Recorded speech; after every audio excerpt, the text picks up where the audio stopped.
और कुंदन कुमार जी, देखिए दोनों लोगों को आपने सुना। कुंदन कुमार जी, आप तो और हम लगातार इस बात को कर रहे थे कि इस बार का जो चुनाव है वो बड़ा क्योंकि लगातार लोग तो कह रहे हैं लेकिन जनमानस जो है वो बड़ा साइलेंट चल रहा है। और आप कह भी रहे थे कि नीतीश जी बड़े मजबूत हैं, बड़े धीरे धीरे काम करते हैं लेकिन बड़ा मजबूत काम करते हैं। तो आज स्थिति सामने है। यहां पर दो तीन चीजें हैं कुंदन जी, क्योंकि आप बिहार के अंदर लगातार घूमते रहे हैं, अभी भी आपने सारी चीजें देखी, आप तो काउंटिंग में भी थे। आपने देखा कि इस जंगल राज की तोड़ निकालने में जो महागठबंधन है वो नाकामयाब रहा। वो कुछ कह ही नहीं पाया इसके अगेंस्ट में कि हम क्या कर पाएंगे। उल्टा उन्होंने कुछ ऐसे लोगों को टिकट दे दिए कि और भरोसा दिला दिया कि नहीं नहीं जो ये बात कह रहे हैं वो सही है। दूसरी चीज, यहां पर आज जो मोदी जी का भाषण था वो पूरा का पूरा केंद्रित रहा। और एक जो बहुत बड़ी चीज थी, जब वो आए तो गमछे को उन्होंने हवा में हिलाया। वो ये था कि उन्होंने सीधा जोड़ा बिहार से अपना, क्योंकि गमछा लगभग एक बिहार की पहचान बना हुआ है। तो वो बहुत बड़ी, मतलब आप देखें जब वो आ रहे हैं तो सबके बीच में गमछा उन्होंने हिलाया। तो ये दर्शाता है कि वो नब्ज पकड़ने में एकदम एकदम कामयाब हो जाते हैं। उन्हें पता था कि यहां पे कट्टे की बात करी जाए, यहां पर विकास की बात करी जाए वही चलेगी, महिलाओं की बात की जाए।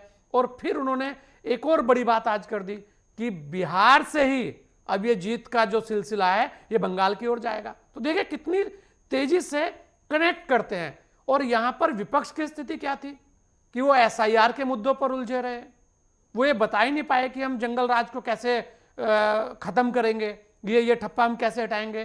क्योंकि भाई ऐसा तो है नहीं कि तेजस्वी के टाइम पे जंगल राज आ गया हो, वो तो उस टाइम थे ही नहीं, लेकिन उसके बाद भी उन्हें उसका खामियाजा भुगतना पड़ रहा है।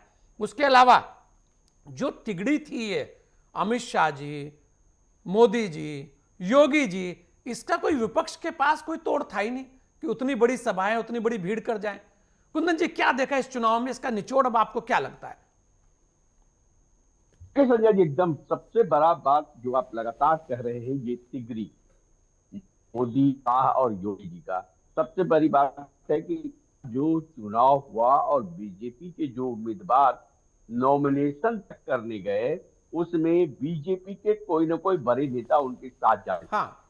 और यही कारण रहा कि शुरू से ही बीजेपी के बड़े नेताओं को प्रभार एक तरह से दे दिया गया कि फल्ला मंत्री वहां चुनाव लड़ रहे हैं, आपको देखना है वहां क्या करना है। संगठन के हिसाब से पहले से तैयारियां की गई और उनको वो प्रभार दे दिया गया और बांट दिया गया। मोदी जी लफ्ज पकड़ने को लेकर अगर हम कहें तो माहिर माने जाते हैं और संगठन में क्या कुछ हो रहा है सब पर पैनी नजर रहती है। अमित शाह लगातार बिहार में रहे और सबसे बड़ी बात है कि अमित शाह ने जो रणनीति बनाई वो एकदम सीधे कनेक्ट रहते थे मुख्यमंत्री नीतीश कुमार से। कई लोग ने कहा कि भाई जो निर्णय ले रहे हैं ये अकेले निर्णय ले रहे हैं, ऐसा कुछ नहीं था।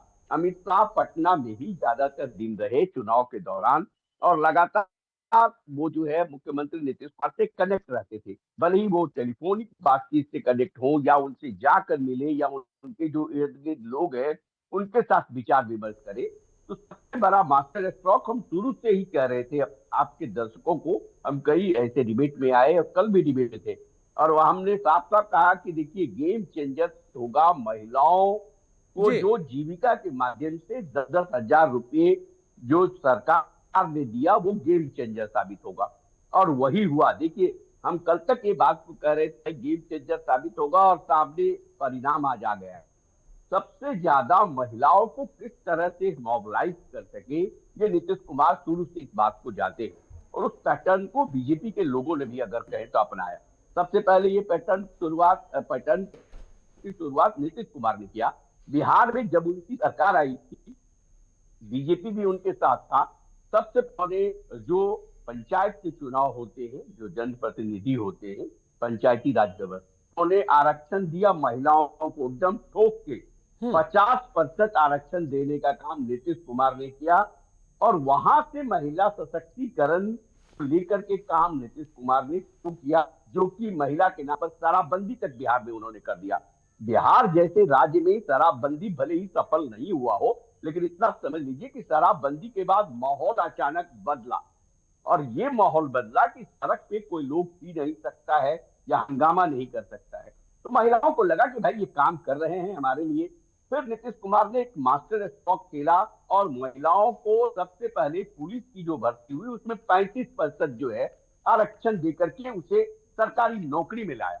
अस्थायी नौकरी थी वो, संजय जी, वो स्थायी नौकरी की संविदा पर महिलाओं को उन्होंने नहीं रखा। तो महिला सशक्तिकरण को लेकर नीतीश कुमार बीजेपी के साथ ही मिले हुए थे, लेकिन वो लगातार काम करते रहे और इसका परिणाम जो दिख रहा है वो देखिए। युवाओं को लेकर भी उन्होंने काम किया, ऐसा नहीं कि काम नहीं किया, लेकिन देखिए 2005 से पहले जो बिहार था और बिहार की जो स्थिति, उसको अगर हम कहें तो स्थिति को सुधारने में ये समय लगा। कोई कहते हैं कि भाई 20 साल नीतीश कुमार ने क्या किया। 20 साल नीतीश कुमार ने घर घर तक बिजली पहुंचाई, गांव गांव तक सड़क पहुंचाया। अब संजय जी हालत ये है कि अगला जो काम होगा सड़क के निर्माण का, वो किस पंचायत में कहां होगा, अब ये खोज खोज के जो है वहां के विधायकों को सड़क निकालना पड़ेगा। ये स्थिति बिहार का नीतीश कुमार ने किया, इस तरह से विकास हुआ। अंतिम समय तक जो उनके लक्ष्य में था कि भाई पटना में मेट्रो चलाएंगे, आपने देखा होगा कि भले ही 4 किलोमीटर का ही मेट्रो नीतीश कुमार खुद जाकर के रन करवाए, वहां पर वो गए और उसका उद्घाटन किया और चलाए, खुद बैठ करके। अगर कहें तो जो ISBT स्टेशन है वहां से लेकर के भूतनाथ तक वो खुद आए। तो नीतीश कुमार लगातार विकास के काम करते रहे, पीछे से बीजेपी का लगातार सपोर्ट मिलता रहा। संजय जी, जी कुंदन जी, आपने एक चीज देखी होगी कि माई फैक्टर जो है वो पूरा फेल हो गया। यानी कि ये संदेश है, क्योंकि इसका बड़ा असर उत्तर प्रदेश के अंदर भी पड़ सकता है। अब तो विपक्ष को बहुत मतलब चौकन्ना रहना पड़ेगा कि जातिगत राजनीति से बिहार को जहां कहा जा रहा था कि भाई जाति की बात अगर यहाँ नहीं होगी तो क्या होगा। और आपने बीच में देखा होगा कि एक बयान ये भी आ गया था स्वर्णों को लेकर कि यहाँ पर इस तरीके से स्वर्ण बहुत सारी जगह अपना कब्जा जमाए रहते हैं। इस तरीके की जो चीजें हुई, उससे लेकर जो रिजल्ट है वो तो ये कह रहा है कि भाई आपके पास केवल वही रह गया जितना आपने सोचा था कि बस इतना सा है ये, और उतना ही रहा। वास्तविकता तो यही है। हाँ, आपने कुछ बड़ा सोचा होता तो जरूर बड़े नजारे सामने आते। कुंदन जी, देखिए संजय जी, एकदम MY समीकरण को पूरी तरह से अगर हम कहें तो विकास की जो रणनीति इनकी रही या विकास के मुद्दे पर जो इनको ने चुनाव लड़ा, MY समीकरण को ध्वस्त कर दिया। आप समझ लीजिए, हम एक बूथ पर थे जहानाबाद में, जहाँ की अल्पसंख्यक महिला लाइन में लगी हुई थी और हमने कुछ महिलाओं से जानना चाहा कि भाई आखिर वोट किसको कर रहे हैं। जो चालाक महिला थी वो तो बोल रही थी कि भाई हम नहीं बताएंगे, लेकिन कुछ ऐसी महिलाएं भी हमें मिली जो साफ साफ कहा कि जहानाबाद जैसा शहर, जहां की शाम में लोग घर से बाहर नहीं निकलते थे, कहा जाता था कि जहानाबाद में 6 इंच छोटा कर दिया जाता है लोगों को, तो वैसे शहर को जिसने विकसित किया, जिसने शांति यहाँ पर दिया और हम लोग अब घर से चल रहे हैं बेखौफ, निश्चित तौर पर हम उनके साथ हैं। और उस दिन ही हमको लगा था कि कहीं न कहीं अल्पसंख्यकों का भी वोट जो है एनडीए को यहाँ पर मिल रहा है। आप देख लीजिए कि बिहार में अल्पसंख्यक जहां पर ज्यादा है, वैसे भी क्षेत्र में अगर हम बात करें तो वहां भी अगर हम कहें एनडीए की जीत हुई है कई ऐसे विधानसभा क्षेत्र में। तो निश्चित पर पूरा अगर आप जीत का परिणाम देखिए तो लग रहा है कि सुनामी आया है नीतीश कुमार यानी एनडीए के पक्ष में।